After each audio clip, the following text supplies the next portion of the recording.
سیدنا عمر فاروق رضی اللہ تعالیٰ عنہ ویسی لباس پہنتے تھے جس طرح خلافت ملنے سے پہلے پہنتے تھے، وہ پیوند لگا ہوا لباس، وہ پھٹا پرانا لباس۔ لیکن سیدنا عمر فاروق رضی اللہ تعالیٰ عنہ کی خلافت کا دور بہت گولڈن پیریڈ تھا خلفاء راشدین کا۔ جتنی اس زمانے میں ترقی ہوئی نہ پہلے ہوئی نہ بعد میں ہوئی۔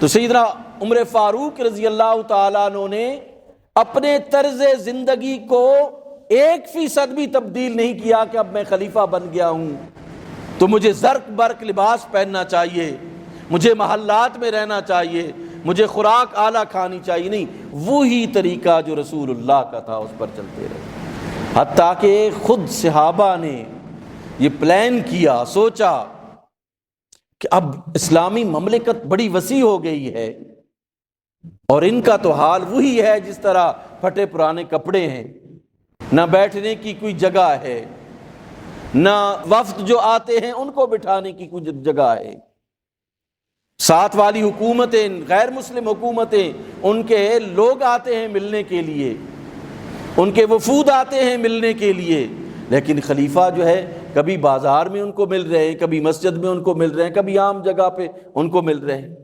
تو ایک جگہ ہونی چاہیے، جیسے کیسر و کسریٰ کی جگہ ہے، جیسے جو ہے وہ رومن جو ہے وہ اپنے مہمانوں کو بٹھاتے ہیں، اس طرح بیٹھنا چاہیے۔ خود خلیفہ کے لباس میں تبدیلی آنی چاہیے، ان کے انداز زندگی میں تبدیلی آنی چاہیے، لیکن کسی کی جرت نہیں تھی کہ سیدنا عمر فاروق رضی اللہ تعالی عنہ کو کہتے۔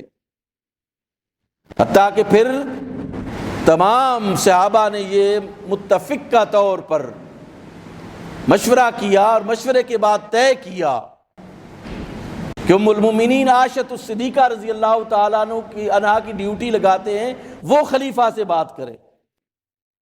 تو ام المؤمنین سیدہ نے جب بات کا آغاز کیا تو کچھ یوں کہا جو ہماری روایات میں آتا ہے کہ انہوں نے کہا کہ رسول اللہ صلی اللہ علیہ وآلہ وسلم کے زمانے میں اللہ نے اتنی آسانیاں ہمیں عطا نہیں کی تھی، ہمارے پاس صبح کا ہوتا تھا، شام کا نہیں ہوتا تھا، مشکلات کی زندگی تھی جو ہم نے کی۔ پھر میرے والد محترم کی خلافت کا زمانہ آیا تو پھر بھی کوئی حالات زیادہ نہیں بدلے، مسلمانوں کی مالی حالات جو ہے وہ اتنے زیادہ نہیں بدلے، اچھے نہیں ہوئے، اسی طرح سلسلہ جاری رہا۔ پھر اے عمر، اللہ نے آپ کی وجہ سے اللہ نے مسلمانوں کو آسانیاں دی، مال غنیمت فراوانی کے ساتھ آ رہا ہے، مال غنیمت بیت المال جو ہے وہ بھرا ہوا ہے، اور بے شمار اور چیزیں ہیں جو آپ کے پاس موجود ہیں بیت المال میں۔ اس لیے آپ اپنی زندگی کے انداز کو تبدیل فرمائیے۔ آپ کے پاس باہر سے وفود آتے ہیں، وہ بڑے زرق برق لباس میں ہوتے، بڑی شاہانہ طریقے سے وہ آتے ہیں، اور آپ آگے بیٹھے ہوتے ہیں، پیوند لگے کپڑے، معمولی سی جگہ ہے بیٹھنے کی آپ کے پاس۔ آپ رضی اللہ تعالی عنہ نے سنتے رہے، چہرہ متغیر ہوتا رہا، غصہ آتا رہا۔ جب سیدہ عائشہ ام المؤمنین کی بات ختم ہوئی تو سیدنا عمر فاروق رضی اللہ تعالی عنہ نے کہا کہ عائشہ یہ تمہاری ہی رائے ہے؟ کس نے تمہیں یہ کہا ہے؟ یہ تمہاری رائے ہے یا کسی اور نے کہا ہے؟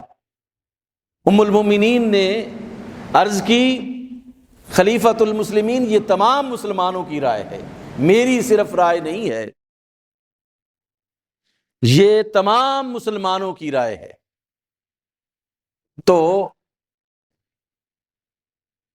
آپ رضی اللہ تعالیٰ عنہ نے سیدہ کو کہا کہ آپ کے ام المؤمنین ہونے کا شرف آڑے آ رہا ہے، ورنہ میں بہت سخت جواب دیتا آپ کو۔ یاد رکھو کہ ہم دوست تھے، ایک دوست اللہ کی مرضی کے مطابق چلا اور اس نے اپنی زندگی میں اپنا وقت پورا کیا، وہ چلا گیا۔ دوسرا دوست آیا، وہ انہی قدموں پہ چل کر اس نے اپنی زندگی کے دن پورے کیے اور وہ اس دنیا سے پردہ کر گیا۔